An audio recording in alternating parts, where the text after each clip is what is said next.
This is The Sports Life. And DeBoer on the final play of the game to throw from the 32. Throws into the end zone. Intercepted!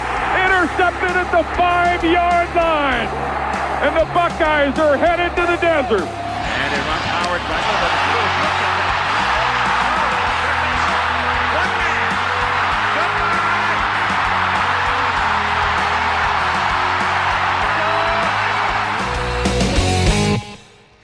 And welcome into the Sports Life. Will Teeman here along with Dalton Shetler. Some classic moments of the Ohio State-Michigan rivalry. By the way, Dalton, could you pick two guys with better voices? Paul Keels and Keith Jackson? What? It's incredible. And you want us to talk after those guys? It's not fair. But anyway, not to give you a little bit of a spoiler alert, since this is the week of the big game, Michigan and Ohio State in Ann Arbor this go-around, we're going to take a look at the rivalry and flash back to the biggest upset in that series, maybe. It came in 1969 when Michigan went down to Columbus and won it. And no doubt about it, that changed the rivalry in many ways between Ohio State and Michigan. But also here in this show, I mean, look, Indiana football, the season they've had, who could have ever predicted this? It's one of the best stories there is. And the person who's relaying the story of the best story is Don Fischer. And he's in his 53rd year, and we've done a story about that storyteller. We're going to be giving you that here during this show. And also, Michigan State hockey really kind of broke through a glass ceiling and turned the program around the last couple of years under head coach Adam Nightingale. And the Spartans are still rolling towards the very top of the country. We're going to be bringing you the cover story of Adam Nightingale later on. Well, with that, you ready for the Sounds of the Week? I certainly am. We're doing a little bit of a throwback edition of the Sounds of the Week here in this one to get ready for the game of Ohio State and Michigan. We're pulling back some of the bigger moments in the rivalry. We're going to get one from each side here, so both parties are represented. No fighting here on the Sports Life. Let's start by going back to 2006. This was at the time labeled the game of the century. Number 1 versus number 2. Ohio State beats Michigan 42-39, and you'll get to hear from the voice of the Ohio State Buckeyes, Paul Keels, here in this one, and afterwards you'll hear from Ohio State quarterback Troy Smith. Second down, Smith hands it to Wells, who goes spinning up the middle, gets past the 50 to the 45 to the 40, 30-yard line, 20, 15, 10, 5, touchdown, Chris Wells. Chris Wells right down the middle of the field. Leon Hall with a last chance to try and stop him, and the freshman from Akron Garfield, a 52-yard scoring run, and Ohio State throws 6 more on the board. Troy Smith under center, tight end Rory Nickel will motion to the right, and Smith calls for the ball on 2nd and 1, feeds it to Pittman, who goes straight ahead, first down, 50-yard line, 40, Pittman, he may be gone, 20, 10, 5, touchdown, Antonio Pittman. 56 yards to the house. I'm at a loss of words right now. I was downstairs with my teammates, and the overall feel of everybody is unparalleled. You wouldn't be able to understand unless you've ran the gashes that we ran the hills that we ran, pushed the sleds that we've pushed, played Powerball, sand pits, when that heat and that sun is beating down on your back in the summer. The commitment and the focus was a key word for us today. I love every single one of my teammates with the deepest passion you can probably have for another person. Our staff did a great job today putting us in the right calls and the right situations. You got to fight, though. Persevere. And the 2006 Ohio State Buckeyes did just that. Well, some heartfelt words by quarterback Troy Smith. And by the way, when he was going through all their workouts, no big deal. That's what we do. Every morning. I understand what the big deal is. But also, when you think about it, we talk about big plays, usually passing plays. 2 50-yard plus runs in that game, that's really something. And that's Big Ten football, is it not? That's what we're here for. But also, as we mentioned, will represent Michigan, a positive moment for them, because Ohio State, look, they had that win in 2006. There's a couple decade stretch where they just owned this rivalry. But here recently, Michigan has a 4-game win streak in this rivalry against the Ohio State Buckeyes. Let's go to the one that ended the drought for Michigan. 2021 at the Big House. It was then Jim Brandstatter who was on the call as the Wolverines defeated the Buckeyes 42-27. McNamara gets the snap, gives it to Haskins. Haskins scores untouched from the 4-yard line. His 5th of the day, and the Wolverines extend their lead. Football game right here. 4th down and long. Back to throw. Ojabo gets back there. Forced Stroud out.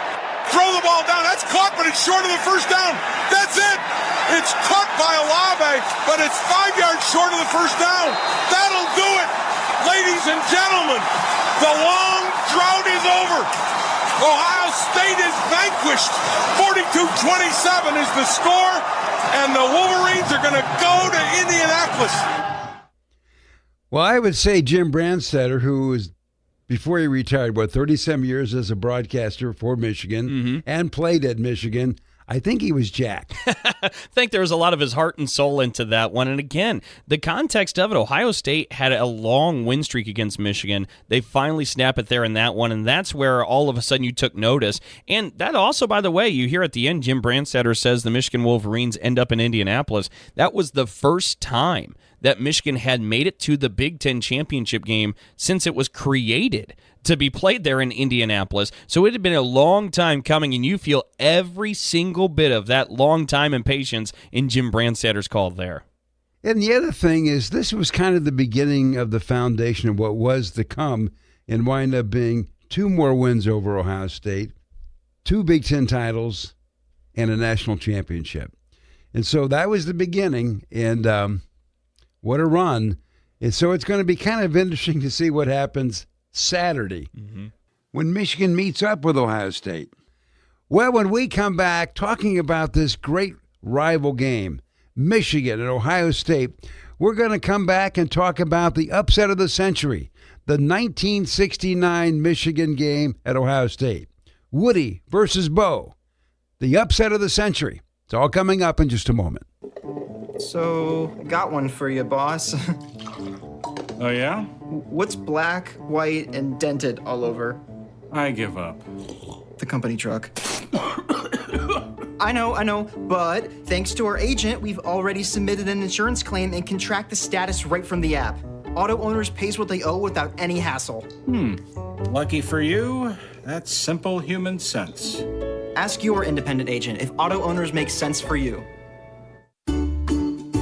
Medicaid and CHIP offer free or low-cost health coverage for children and teens. Hospital and doctor visits, prescriptions, shots, and more are covered. That's peace of mind for parents if a child is sick or gets injured. And parents may now be eligible for Medicaid too, even if they've applied in the past. Enrollment is always open. Visit insurekidsnow.gov or call 1-877-KIDS-NOW. Paid for by the U.S. Department of Health and Human Services. If you have diabetes, listen up. If you have insurance, you can qualify for a continuous glucose monitor. With a CGM, you can continuously track your levels and trends and spend more time in range, significantly lowering your A1C. More importantly, a CGM eliminates the one thing most people with diabetes hate: painful finger sticks. Order your new continuous glucose monitor today. If you use insulin and if you've seen your diabetes care provider within the last 6 months, you may qualify for your own CGM right now. We'll do all the insurance paperwork and deliver your new CGM at little or no out-of-pocket cost to you. Medicare and most insurances will cover your CGM, so don't wait. Have your insurance handy and call the Aptiva Medical CGM Health Hotline right now. 800-948-6912. 800-948-6912. 800-948-6912. That's 800-948-6912. We'll be back with more in a moment. This is The Sports Life.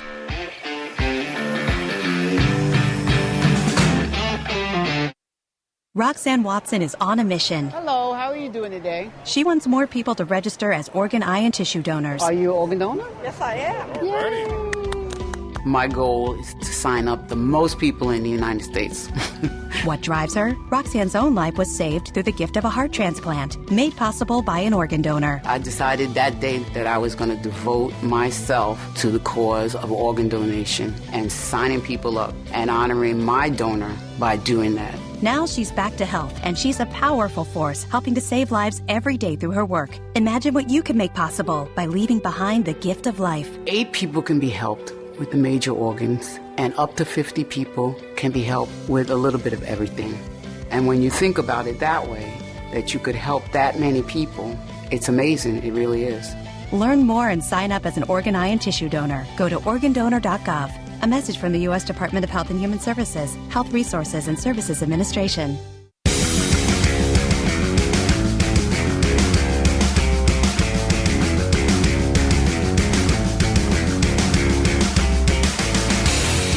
And welcome back for more of the Sports Life. Will Tiemann here along with Dalton Shetler. It is hard to imagine the last week of the regular football season in the Big Ten is right in front of us. So as a way to kind of celebrate all the good things that have happened this football season, and also the expansion of the Big Ten and what that has meant for everybody, we thought we would revisit some of the best features we've done. And we're going to start off this show with one of the greatest games ever played that put Woody and Bo on the map. The big upset of the century, the 1969 Michigan-Ohio State game in Columbus. Well, on this week in 1969, November 22nd to be exact, one game changed the contemporary landscape of a conference, a university, all the while creating a brand new coaching legend.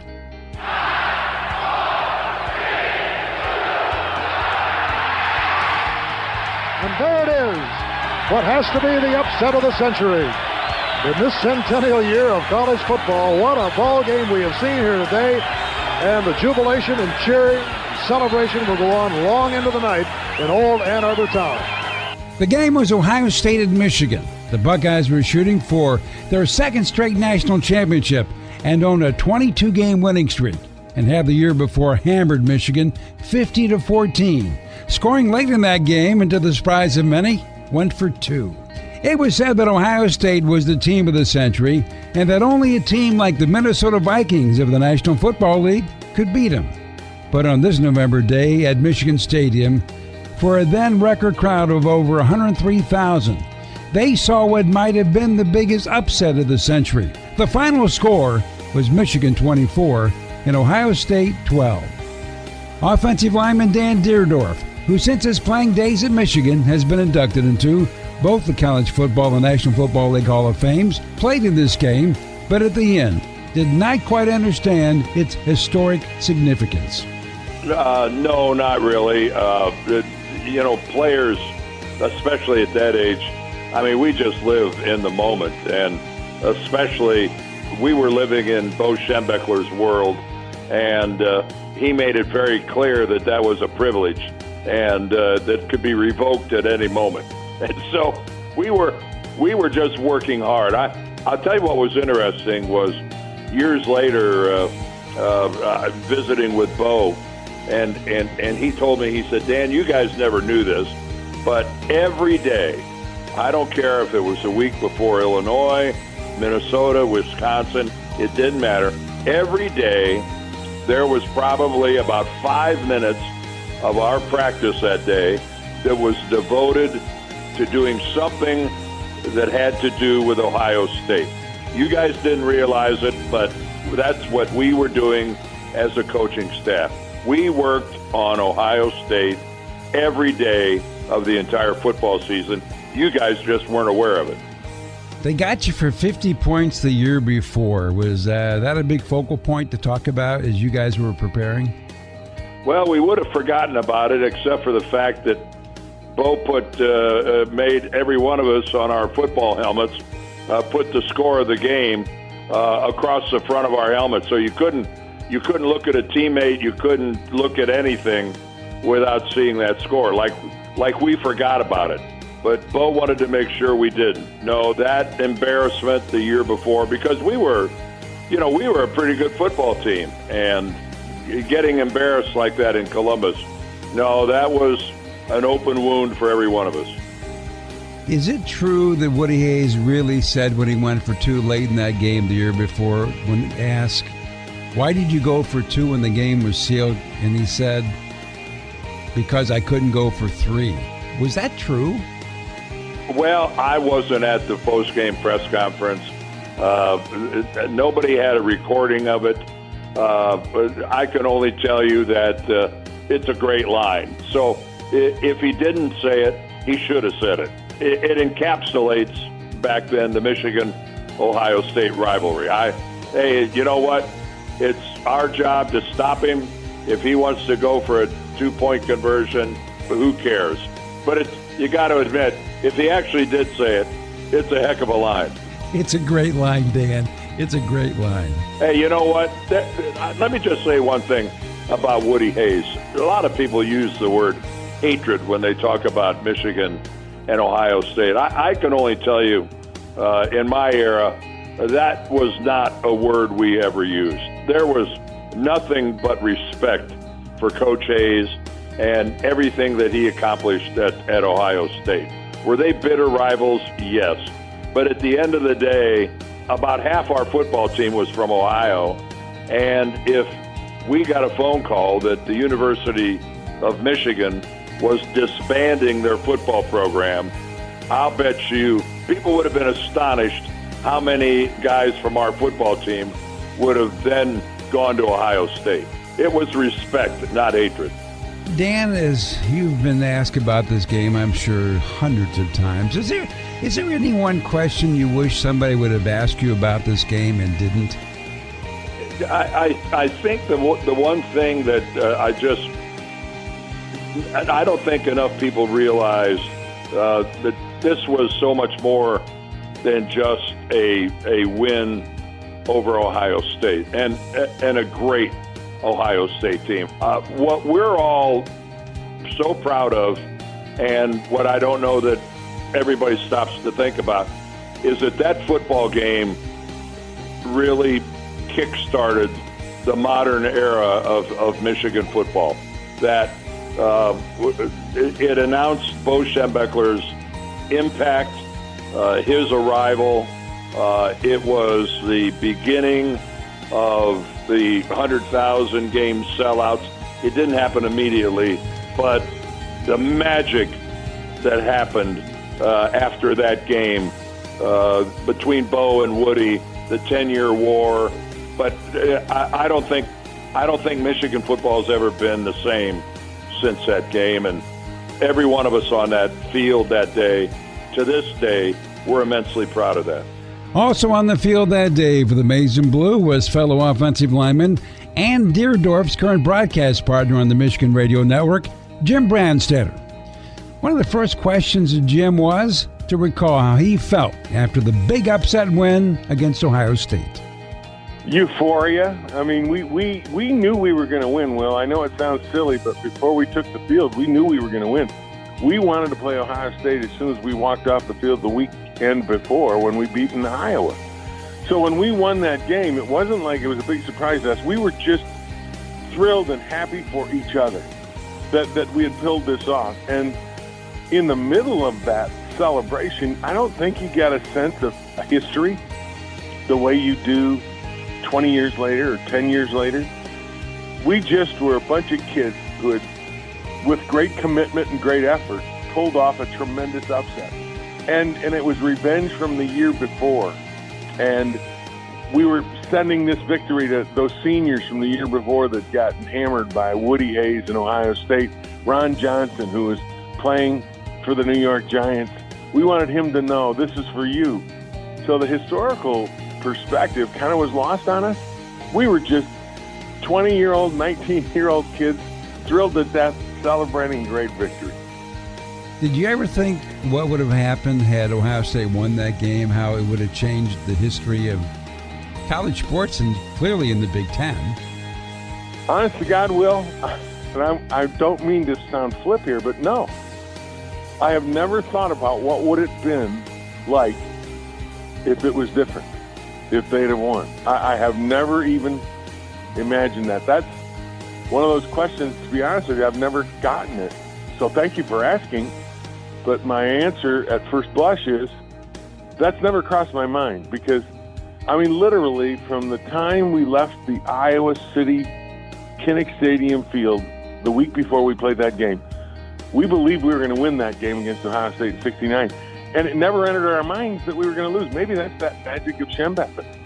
We were so confident. We believed it so much that when we did it, we weren't surprised, and we never looked back. We didn't even want to imagine the other possibilities. So I can't tell you what I have thought of if it wouldn't have happened because that's never, ever entered my mind.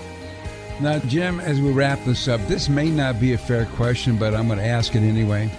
All your years as a Michigan broadcaster on the radio network and your years as a player, is it possible to say maybe this game in 69 was the greatest win in contemporary times between these two schools, or is that maybe not fair and overstating it? I think it is. And the reason I say that is because it changed, as you said earlier in our talk, it changed the face of the entire Big Ten Conference for, I want to say, the next 30 to 40 years. It became Michigan and Ohio State, the Big Two and Little Eight. It changed the balance of power. It put Bo Schembechler on the map. It took Michigan back to the days of when it was winning national championships and at the top of the football elite with Fritz Chrysler. And so that game was just the shock to the system. That was the defibrillator shot that got the heartbeat pumping again, and it never stopped for the next 30 to 40 years to the end of the Lloyd Carr era. So, yeah, in my lifetime, in all the years that I've spent at Michigan football, we've had big wins. We won a national championship in '97. There were some great wins, beating some big teams and upsetting Notre Dame and all that other stuff. But that all jump-started because of the 69 win over Ohio State. So that, to me, is a watershed moment in Michigan football history. So look back at the upset of the century, the 1969 Michigan-Ohio State game where the Wolverines won it. Well, when we come back with more of the Sports Life, we're going to feature really a treasure in the state of Indiana. His name is Don Fischer. Back with more in just a moment.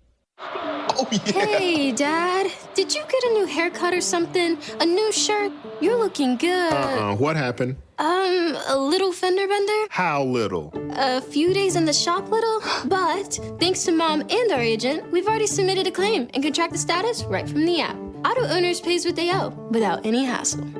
Sounds like simple human sense. I'm fine, by the way. Oh, yeah, I was gonna ask. Ask your independent agent if auto owners make sense for you. This is a potter's field. When people can't pay for their funerals, they are buried here. It is a lonely, desolate place, littered with unmarked headstones. No one visits. No one leaves flowers. But it doesn't have to be that way.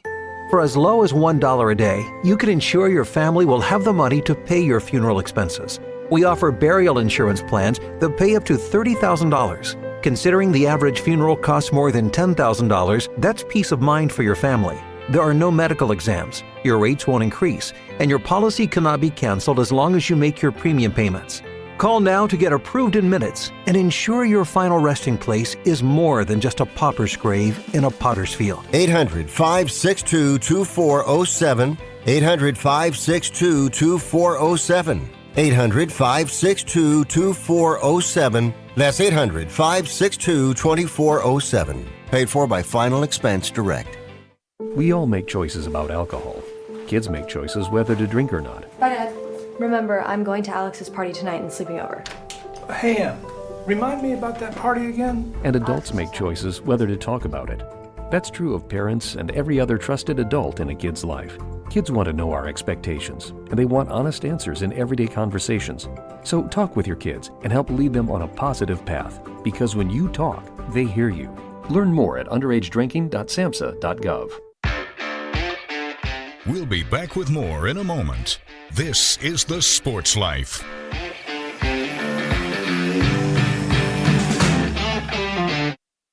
Here's a real-life story that affects 50% of all of us out there. It's called divorce.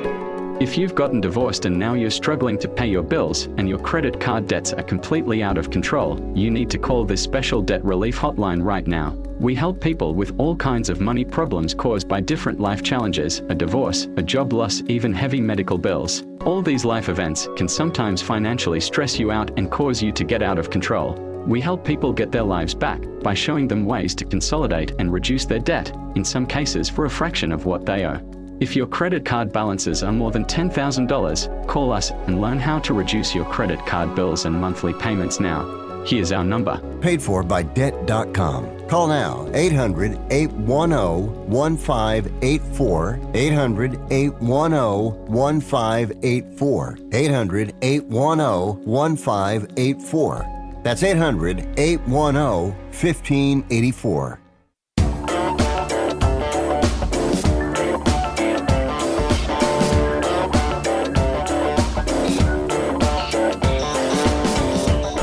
And welcome back for more of the Sports Life. Will Tiemann here along with Dalton Shetler. Well, with all the talk about this great football season Indiana has had Dalton and I thinking about this wonderful bit we did about Don Fischer a couple years ago. Now, Don Fischer, if you don't know it, is the voice of the Indiana Hoosiers, football and men's basketball. But he's just not the voice of the team. He's part of the fiber of the entire state of Indiana.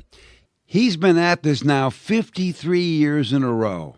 And this guy is such a big deal, somebody even wrote a song about him. He's called the games through all these years, the ups and downs and the smiles and tears. He's been right there through thick and thin, to the mountaintop and back down again. Got lots of fans, I'm sure one still turn down the TV to turn up Don. Every true IU fan's wish, old fish.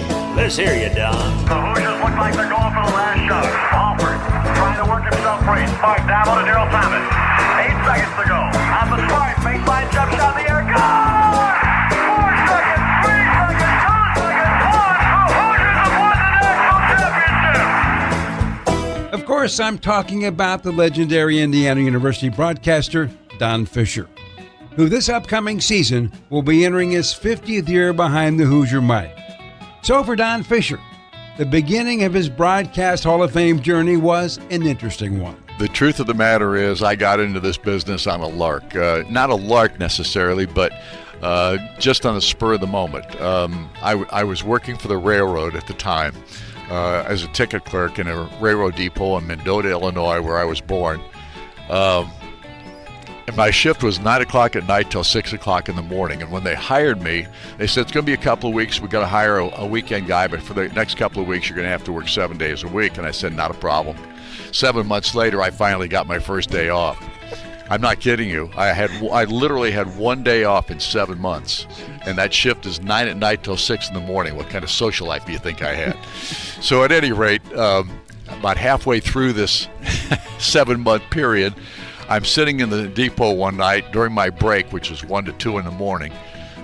Nobody around, of course. And I'm sitting there and I'm looking at Sport magazine. Sport was had started competing with Sports Illustrated for that kind of deal.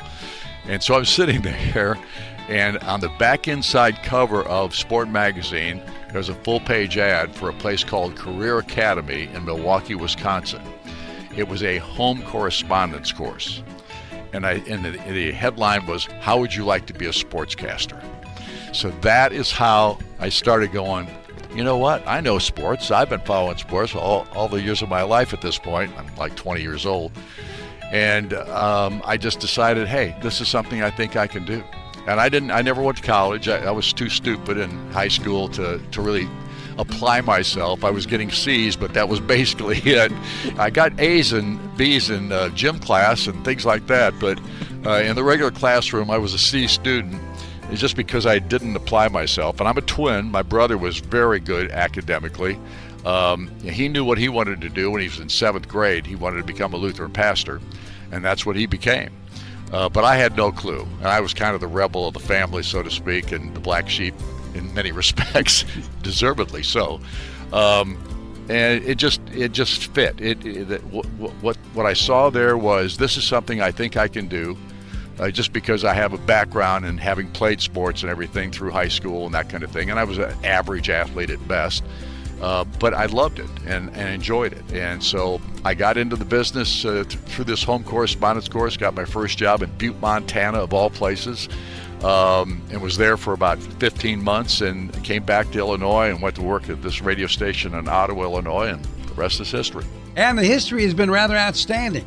27 times Don Fischer has been honored as the State of Indiana Sports Broadcaster of the Year by the National Sports Media Association. And 17 of those honors came in succession. And Fischer is also a member of the Indiana Sports Writers and Sportscasters Association Hall of Fame, along with being a member of the Indiana Broadcasters Association Hall of Fame. Not bad for a guy who once worked overnights at a train station.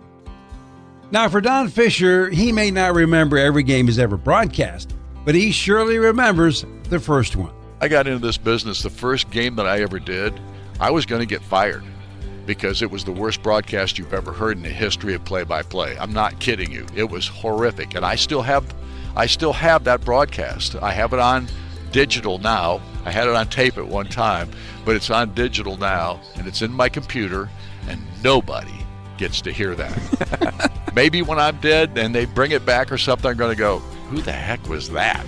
Because it was an absolute horrific broadcast, and I walked into the radio station after that broadcast that night, waited an hour and a half because the station signed off at 10 o'clock in the evening. We did a football game on a Friday night. The station signed off at 10 o'clock. I waited till 11 o'clock to even go back to the radio station because I didn't want to see anybody. I knew how bad I had broadcast the game, or how bad the broadcast was. I got back there, and there's a light on in the radio station, and standing in the doorway, the shadow of the general manager waiting for me. Ooh. And I walked in, and he said, "I thought you told me you've done play-by-play before." And I said, "Well, Mr. Porso, if I had told you that I had no play-by-play experience, I didn't think you'd hire me." And he said, "No," and used the S word to finish the sentence.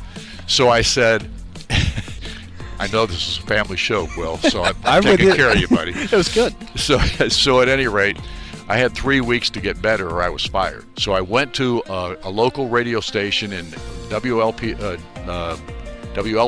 in LaSalle, Peru, Illinois. A guy named Art Kimball was the play-by-play guy there.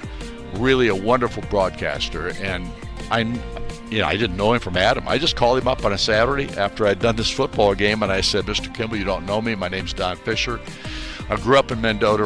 I was born in Mendota." I said, I'm in Ottawa, Illinois right now. I said, I need somebody to help me. He says, "Help you with what?" I said, "I did my first game last night, and I got 3 weeks to get better or I'm going to get fired." And he said, "What are you doing tomorrow?" I said, "I'm going to church." I said, "What are you doing after you're going to church?" I said, "Whatever you want me to do." He said, "You come over to my house, and I'll help you." I went to his house. He spent 5 hours with me. Wow. Literally showed me how to prepare for a ball game, because you didn't get this in a home correspondence course. All you got was how to inflect your voice a little bit, read a newscast, and all those kinds of things. So when you think about it, Art Kimball probably saved my life in the sense of my career and what was all broadcasting was all about. And I've used the same stuff, Will, ever since. I have never varied from what Art Kimball taught me. He taught me how to do statistics while I'm doing the ball game, set up a chart, I did all those things, and I've been doing all those things for my entire career. And I'm not kidding you. I haven't changed a daggone thing because I can't change now. So now we know how Fish got into broadcasting, how he became a play-by-play announcer, but how did he get to Indiana way back in 1973? It was interesting. I was working in Terre Haute, WBOW radio station that allowed me to do more play-by-play than I had ever done before. I was doing an average of 175 games a year, which tells you I was never home. It was really fun, though, and it gave me great experience. It was so much one of those jobs that you kind of dream about, in the sense of being able to do play-by-play, because that's basically all I did. I did sports shows, of course, like everybody does these days, but not talk shows, but regular sportscast every morning and that kind of thing, and then I'd go out and do a ball game.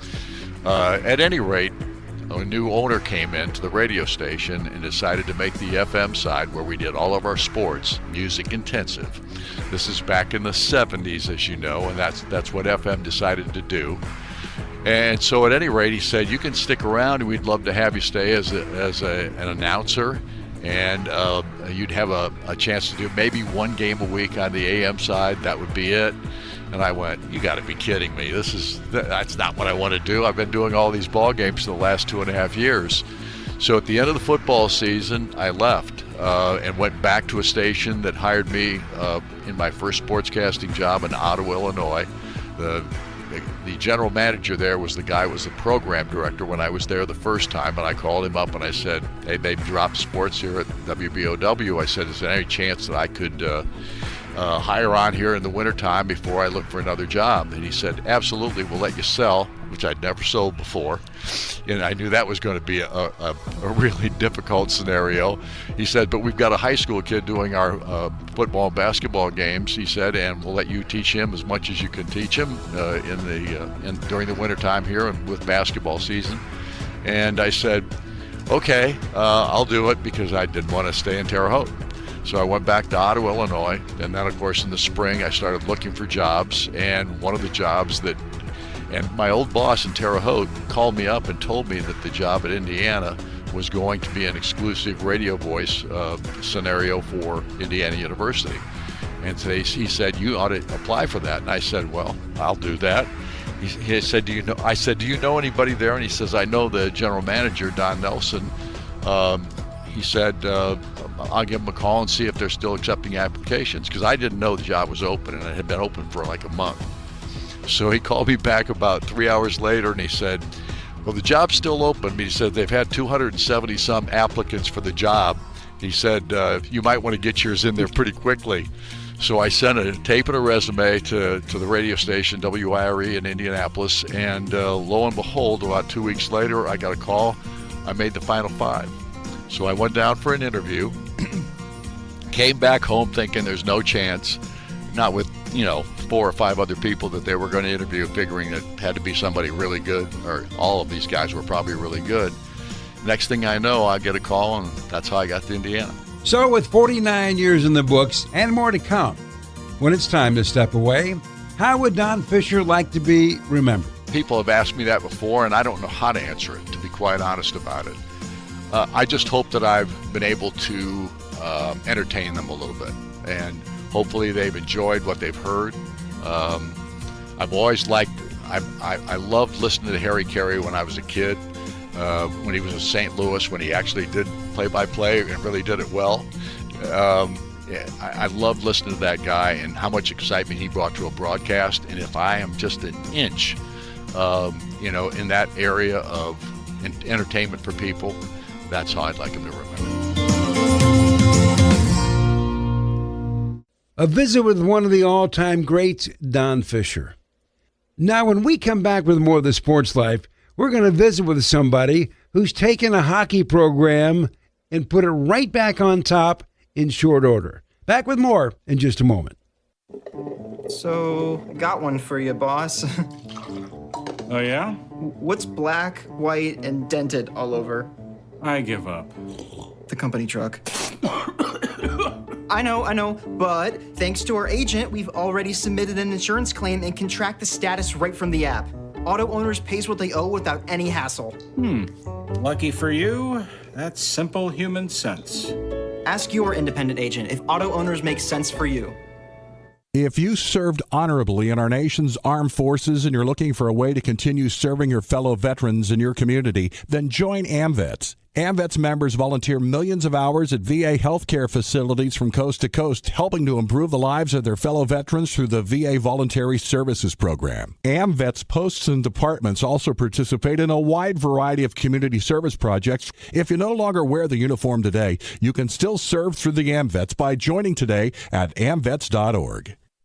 Do you hear that? That's the sound of uncertainty lurking under your hood. You know the feeling. I know I do. That sudden sinking sensation when you see a check engine light or your car unexpectedly breaks down and you're faced with sky-high repair bills. It's time to shield against unexpected repairs with CarShield. CarShield is America's most trusted auto protection company and has an A rating with the Better Business Bureau. Don't let the fear of a breakdown keep you up at night. Trust the Shield, CarShield, and say goodbye to terrifying repair bills and hello to peace of mind. Your plan also comes with 24/7 roadside assistance, courtesy towing, rental car options, and so much more. Don't wait till it's too late. Call CarShield now before a breakdown. Protect your wallet. Protect your car with CarShield. Get our best protection ever. Call now. You'll thank me later. 800-965-1292. 800-965-1292. That's 800-965-1292. We'll be back with more in a moment. This is The Sports Life.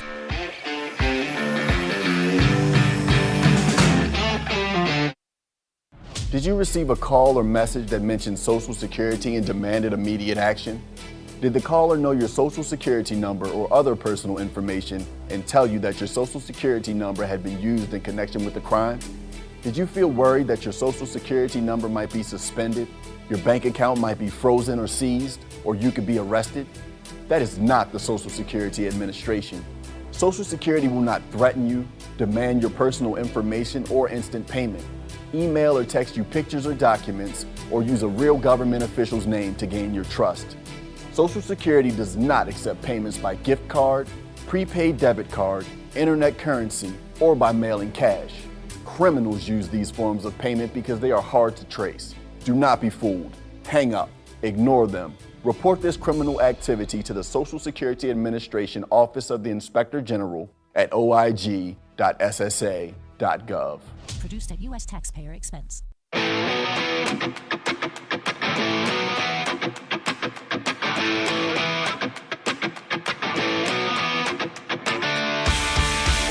And welcome back for more of the Sports Life. Will Tiemann here along with Dalton Shetler. And don't forget, Auto Owners Insurance, simple human sense. Ask your independent agent if auto owners make sense for you. Well, this football season, a lot of discussion about the great turnaround of Indiana football. In the last couple years, there's been a similar turnaround at Michigan State when it comes to hockey. But Dalton and I had a chance to do a cover story with Adam Nightingale, the head hockey coach at Michigan State University. Now, we bring this up because if you know college hockey, you know MSU at one time was one of the great programs in the nation, but hit hard times. And when Coach Nightingale was hired, in just his second season, led Michigan State to a regular season and Big Ten tournament title, 2 championships in only his second season, and a trip to the NCAA tournament. And last year was a monstrous success, and this year they are number 1 in the nation. So Dalton and I thought, why don't we bring back this cover story we did a couple of years ago about Adam Nightingale and what he has done to this Michigan State hockey program. Well, today's cover story deals with one of the nation's biggest turnarounds in the sport of college hockey. At one time, Michigan State was year in and year out one of the nation's premier collegiate hockey powers. Getting a ticket to see a Michigan State hockey game at Mount Ice Arena at times was virtually impossible. Even with the retirement of Hall of Fame coach Ron Mason, things seemed to keep rolling, which included another national championship in 2007. But after that surprising title run, the Spartan hockey program fell into a downward spiral. Over an 11-season span, the Michigan State hockey record was 136 wins, 223 losses, 36 ties, no titles, and declining attendance. Then last season, Michigan State brought back a former player and staff member, Adam Nightingale. In his first season as head coach, Nightingale led the Spartans to an 18-18-2 record. And now, in only his second season, he has Michigan State leading the Big Ten, and Mount Ice Arena again is selling out. So, what has been the magic? Well, I think, we're still working towards getting where we want to get to, but yeah, I think there's a ton of pride in our program, right? And I think building a program, doesn't happen overnight, and one that has a solid foundation. And I I look back at, there's a lot that was done before I got here. And, you go back to Tom Anastas, redoing the interior of the rink and putting the Jumbotron in, the work it took. And, Danton Cole to the fundraising to this, our brand new $30 million renovation is, super fortunate for it. And then, I think it was trying to hire the right people, and that was one thing that was pretty amazing is, the respect that everyone has for Michigan State hockey is the amount of people that showed interest in coming in. I just thought it was critical. I wasn't working in college hockey at the time. I feel like Michigan State's a place you should be able to go and get the best coaches. And, the two assistants, Jared DeMichael and Mike Towns, were guys that didn't even apply. They were, D-Mike was at UMass. They had just won a national championship. Mike Towns was, started at ASC, was at Clarkson, they were a top 15 program. And, I reached out to those guys and, just doing my homework, their names kept coming up. And then our strength coach, adding Will Morlock, he was with me with the national team and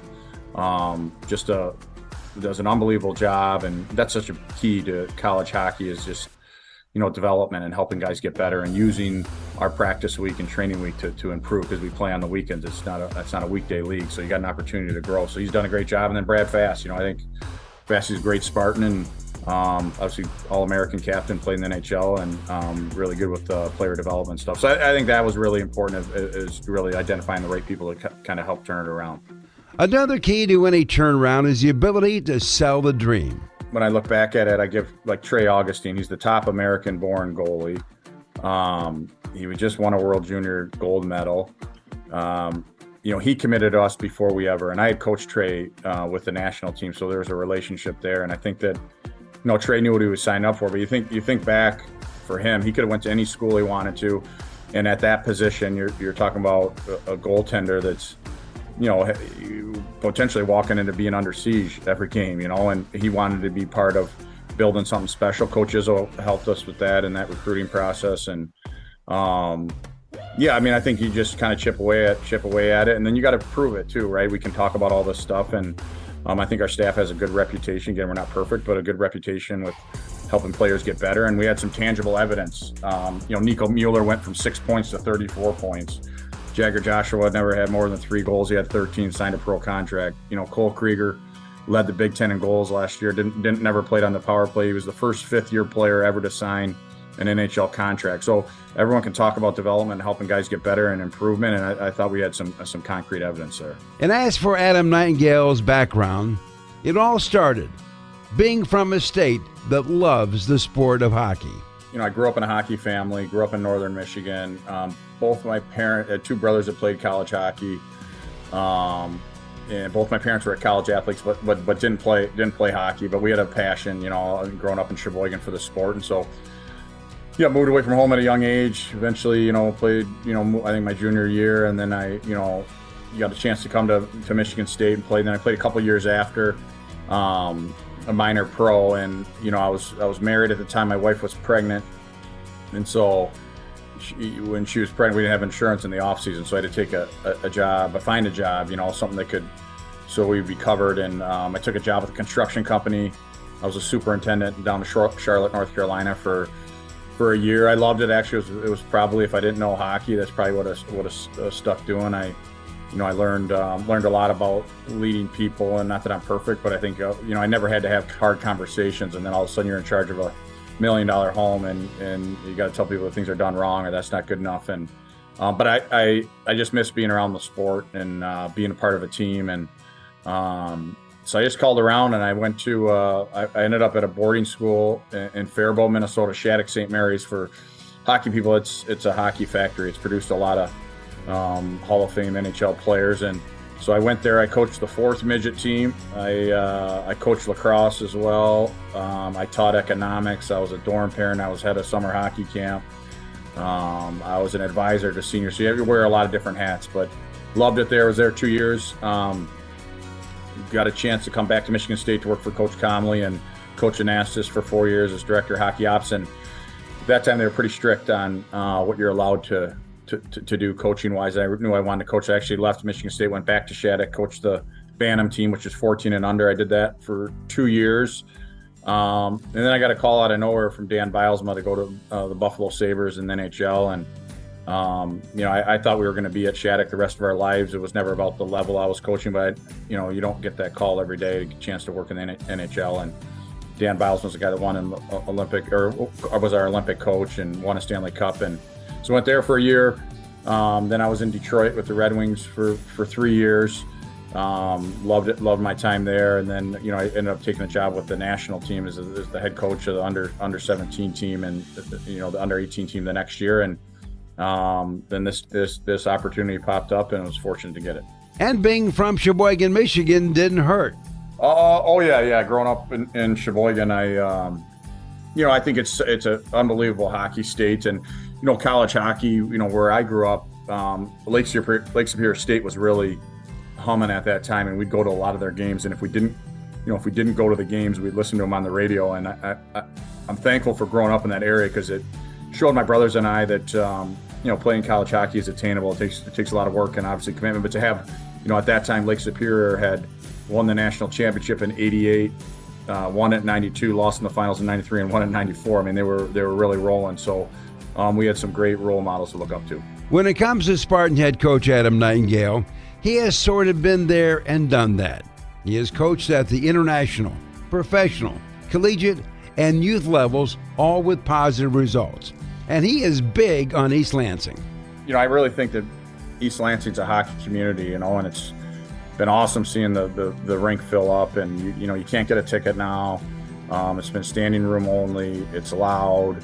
What I like about that is, obviously I'm thankful for how we were supported here, athletic department, but we made it clear that we're not into giveaways, and we got to earn some respect here. And if you want more people in the building, we got to play hard. We got to play as a team. We got to give our fans something to cheer about. And early on, when we took over, there wasn't a ton of people at our game, and by about December last year, the rest of the time, it's like I said, it's been jammed, and so that's been cool. I think for our guys to earn that respect of our fan base, and now our job's to keep it.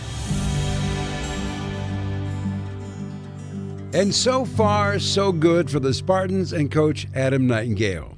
When we come back with more of the Sports Life, our parting shots in just a moment. Oh, yeah. Hey, Dad. Did you get a new haircut or something? A new shirt? You're looking good. What happened? A little fender bender? How little? A few days in the shop little. But thanks to Mom and our agent, we've already submitted a claim and can track the status right from the app. Auto Owners pays what they owe without any hassle. Sounds like simple human sense. I'm fine, by the way. Oh, yeah, I was gonna ask. Ask your independent agent if Auto Owners makes sense for you.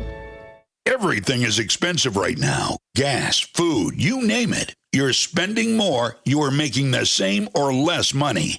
So, what do? You rack up credit card debt, that's what you do. It's not your fault. It's the economy. And guess what? If you rack up too much credit card debt like some of us, you can't pay your bills. Then the credit card companies, as nice as they are, start hounding you for money. Then you start your downward spiral. A smart thing for you to do is to call the Zero Debt. They can help you consolidate all your credit card bills into one affordable payment. Millions of people have done it. It works to make you debt-free. Make this free call right now. It costs you nothing to learn more. 800-298-9093. 800-298-9093. 800-298-9093. That's 800-298-9093. We are strong, we are resilient, and we will get through this together. But these are stressful times, and it's important to also practice good self-care.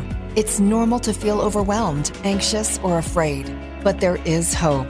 Reach out to someone, connect with your friends, stay in touch with your community, and know that you are not alone. Learn more at wearebroadcasters.com/hope. Furnished by the National Association of Broadcasters and this station. We'll be back with more in a moment. This is The Sports Life.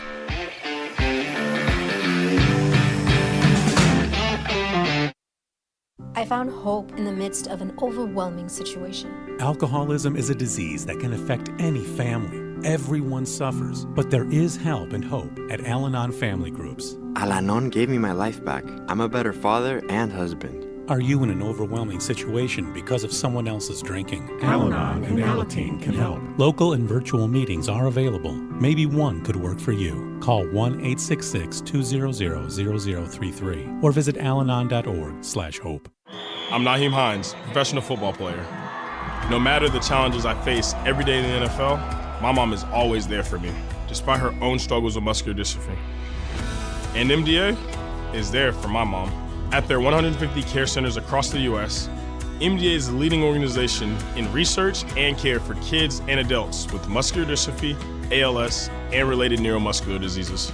Join me and learn more at helpmda.org today. Thank you.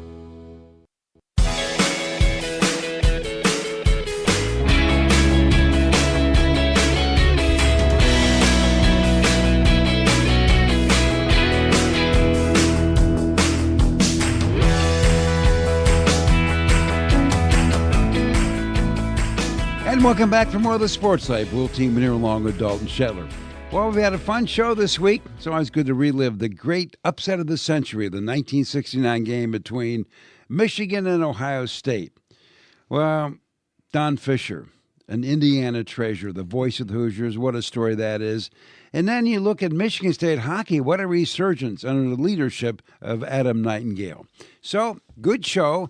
Now it's time for the parting shots. That's right. And by the way, if you missed any of that show, make sure you give us a follow at Sports Life Now on Twitter or X, whatever you call it. We're called at Sports Life Now. Give us a follow, and you can see all the content, all the interviews, everything posted there.